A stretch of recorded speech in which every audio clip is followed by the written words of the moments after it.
June 6, 1944. Normandy, France. The beaches are burning. The American 101st Airborne has just landed, fighting through one of the deadliest days in history.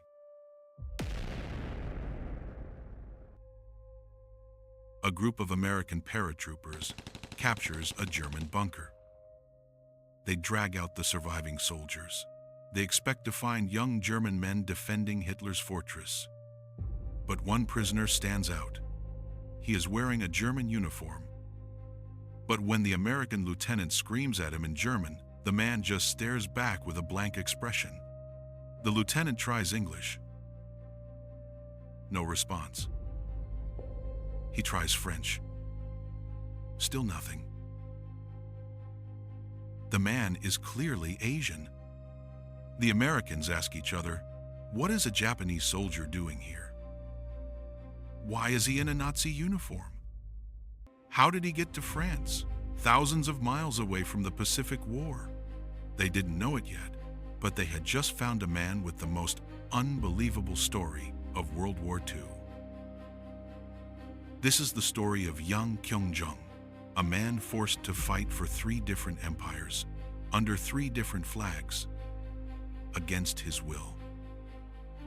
A man who survived the impossible just so he could go home.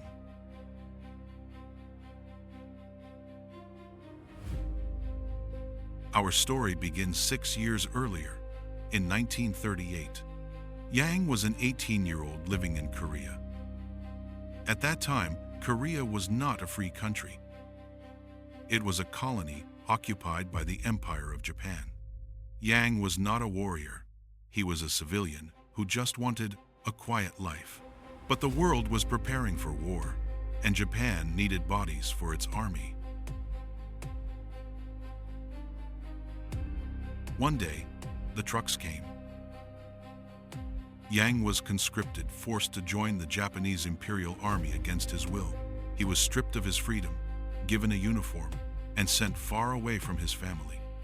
He was sent north to the freezing plains of Manchuria, on the border of the Soviet Union. In 1939, a massive battle broke out. It was called the Battle of Khalkhin Gol. Japan clashed with the Soviet Union in a fight for territory. It was a slaughter. The Japanese infantry charged forward, but they were crushed by Soviet tanks. Thousands of Japanese soldiers died in the river valleys. Yang survived the bullets and the bombs, but he could not escape. He was captured by the Soviet Red Army. His time as a Japanese soldier was over, but his nightmare had only just begun. Yang was sent to a labor camp, a gulag. For 3 years, he ceased to be a human being. He became a number. He worked in the freezing cold, surviving on almost no food. Most men in these camps died of starvation or exhaustion. Yang just kept his head down, trying to survive one day at a time. But in 1941, the world turned upside down again. Nazi Germany launched a massive invasion of the Soviet Union. The Russian army was losing millions of men. They were desperate. They needed every man they could find to stop the Germans. So, the Soviet officers came to the prison camps. They gave the prisoners a simple, brutal choice. You can stay here and freeze to death, or you can put on a uniform and fight for us. Yang wanted to live. He took off his prisoner rags and put on the khaki uniform of the Soviet Red Army. The man who was once forced to fight against the Russians was now forced to fight for them. He was sent to the Eastern Front, into the Battle of Kharkov in Ukraine. It was brutal. The fighting was intense, and Yang didn't even speak the language of the men he was fighting with.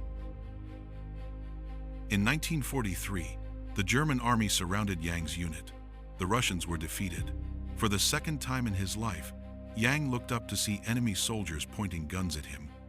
He was captured again. Now, Yang was a prisoner of the Nazis. Usually, the Nazis treated their prisoners horribly, but by 1944, Germany was in the same position Russia had been in. They were running out of German soldiers. They began recruiting prisoners to fill their eastern battalions. These were units made up of foreign captives who were forced to guard the borders of the German Empire. Once again, Yang was given a uniform. This time, it was the field gray of the German Wehrmacht. He was put on a train and sent across the entire continent of Europe. He ended up on the Cotentin Peninsula in Normandy, France. Just pause for a moment and think about his journey. He started in Korea. He was marched to Manchuria. He was shipped to a Russian Gulag. He fought in Ukraine. And now, he was standing on a beach in France. He was a Korean peasant defending Hitler's Fortress Europe against an American invasion. He had no loyalty to Germany. He just wanted to stay alive. In 1944, when the American invasion began, the fighting was fierce. But Yang did not fight to the death. Why would he? This was not his war. When the American paratroopers found him, he surrendered immediately. The confusion on the beach, the language barrier, the shock of seeing an Asian face in a German uniform eventually settled. He was processed as a prisoner of war. He was sent to a camp in Britain, and later, he was transferred to the United States. When the war finally ended in 1945, Yang was technically free, but he decided not to return to Korea. Perhaps the memories were too painful. Perhaps he knew the world he left behind was gone. He stayed in America. He moved to Illinois, found a job, and started a family. He lived a quiet, ordinary life. He rarely spoke about his past. The man who had seen the inside of 3 different armies, who had traveled the globe at gunpoint, finally found peace in a small American town.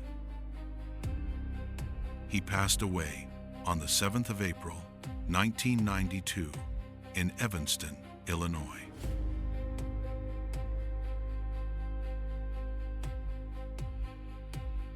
If you liked this video, please like, comment, and subscribe to support us. Thanks for watching.